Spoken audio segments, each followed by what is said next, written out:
अनुपम लावण्यवती, गरीब शाळा मास्तरांची मुलगी, तो एक देखना डॉक्टर, घरंदाज, लक्ष्मीपुत्र. सर्वांच्या मर्जी विरुद्ध त्यानं तिच्याशी लग्न केलं. परंतु दुर्दैवानं काही महिन्यातच तिच्या अंगावर पोडाचा पांढरा डाग उमटला आणि साऱ्या घरादारानं त्या अभद्राला घाबरून किळसून तिला माहेरी हाकलून लावलं.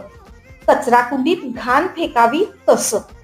पुढे तिनंही आपलं स्वतंत्र अवकाश उभारलं. मात्र काही काळानं तो आतल्या तडफडू लागला. तिच्याऐवजी आपल्याला कोड फुटलं असतं तर तिनं आपल्याला असंच टाकून दिलं असतं का? काय असते या वास्तवातली तडफड? काय असू शकतो अशा गोष्टीचा शेवट? अस्तित्व या कादंबरीला मिळालेल्या भरघोष यशानंतर, प्रतिसादानंतर सुधा मूर्ती यांच्या अप्रतिम लेखणीतून साकारलेली महाश्वेता ही कादंबरी खास तुमच्यासाठी. थँक्यू.